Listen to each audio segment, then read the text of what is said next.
সাজিবুলকে জেরায় বিস্ফোরক তথ্য সামনে এসেছে। এবিটির ব্যাংক অ্যাকাউন্টের দেখভাল করত এই ধৃত সাজিবুল। পাকিস্তান জঙ্গি গোষ্ঠীর সঙ্গে যুক্ত ছিল সাজিবুল, অন্তত এমনটাই জানা যাচ্ছে।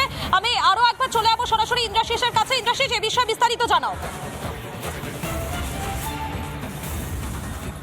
দেখো, যে সাজিবুল ইসলাম তাকে কিন্তু গতকালকেই মুর্শিদাবাদের নওদার যে দুর্লাভপুরে বাড়ি রয়েছে সেখান থেকে সাজিবুল ইসলামকে গ্রেপ্তার করেছে এসটিএফ এবং তাকে জিজ্ঞাসাবাদ করে একাধিক তথ্য পেয়েছেন গোয়েন্দারা।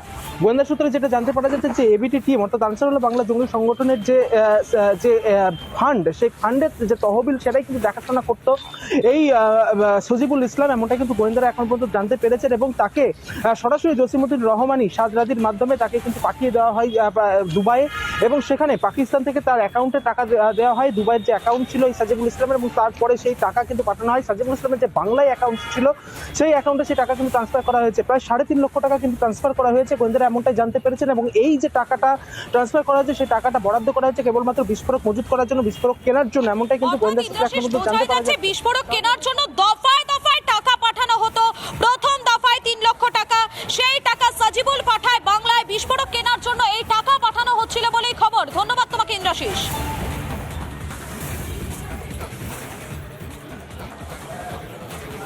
আরো একবার জানাই আপনাদেরকে যে আপডেট, অসম এসটিএফ এর হাতে ধৃত সাজিবুলকে জেরায় বিস্ফোরক তথ্য। এবিটির ব্যাংক অ্যাকাউন্ট দেখভাল করত এই সাজিবুল এবং পাকিস্তান জঙ্গি গোষ্ঠীর সঙ্গে যুক্ত ছিল সাজিবুল। জসিমউদ্দিন রহমানের নির্দেশে সাজিবুলের দুবাই যাত্রা। পাকিস্তান থেকে টাকা আসতো সাজিবুলের কাছে, দুবাইয়ে ব্যাংক অ্যাকাউন্টে পাঠানো হতো টাকা।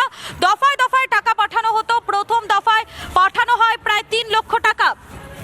সেই টাকা সাজিবুল পাঠায় বাংলায়। বিস্ফোরক কেনার কথা ছিল তাদের, অন্তত গোয়েন্দা সূত্র মারফত এমনটাই জানা যাচ্ছে।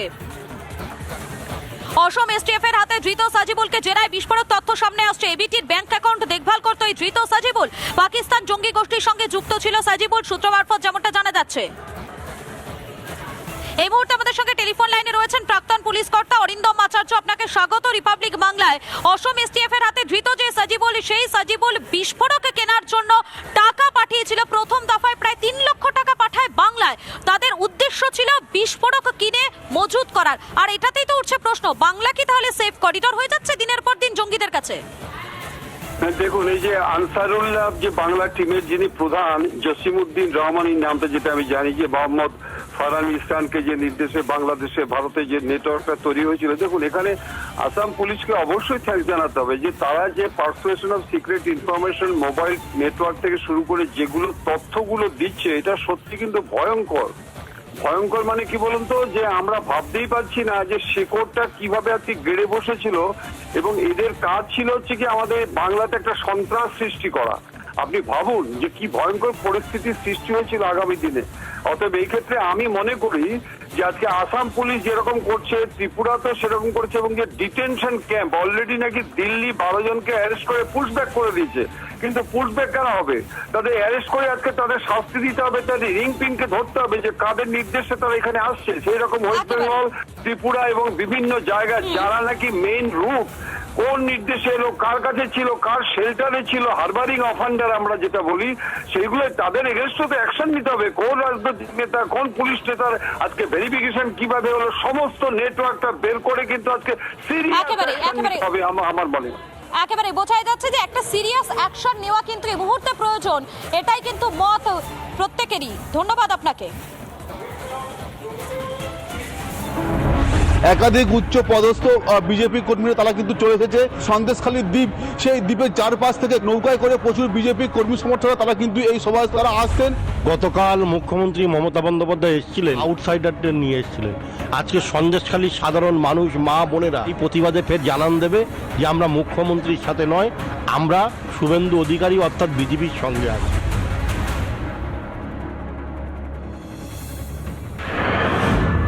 হরিদেবপুরে ক্রিকেট টুর্নামেন্টকে ঘিরে সংঘর্ষ এবং আগ্নেয়াস্ত্র উঁচিয়ে মারধর এবং হুমকির ঘটনায় একজনকে গ্রেপ্তার করল হরিদেবপুর থানার পুলিশ। অন্ময় চন্দ্র নামে এক ব্যক্তিকে গ্রেপ্তার করেছে তদন্তকারীরা। অন্ময় চন্দ্রের কাছ থেকে একটি ওয়ান শটার পিস্তল উদ্ধার হয়েছে, পাশাপাশি ওয়ান শটারের একটি কার্তুজও উদ্ধার হয়েছে। হরিদেবপুর থানার পুলিশ আজকে তাকে কোর্ট প্রোডাকশন করে নিজেদের হেফাজতে নেবে। এই অন্ময় চন্দ্র, তার ব্যাকগ্রাউন্ড কি আছে, আর্মস এলো কি করে? বিশেষ করে কলকাতা শহরে এই বর্ষশেষের বিভিন্ন উৎসব, বিভিন্ন ইভেন্টের জন্য যখন গোটা কলকাতা শহরে কড়া নিরাপত্তার আয়োজন করা হয়েছে, তার ফাঁকেই এই হরিদেবপুরের মতো এলাকায় এই অন্ময় চন্দ্রের কাছে আর্মস এলো কি করে, কোথা থেকে পেল, সেই বিষয়টা খতিয়ে দেখছে হরিদেবপুর থানার পুলিশ। আজকে তাকে আলিপুর আদালতে পেশ করে নিজেদের হেফাজতে নেবেন হরিদেবপুর থানার তদন্তকারীরা। ভিডিও জার্নালিস্ট রাজশেখর দাসের সঙ্গে সৈকত, রিপাবলিক বাংলা, কলকাতা।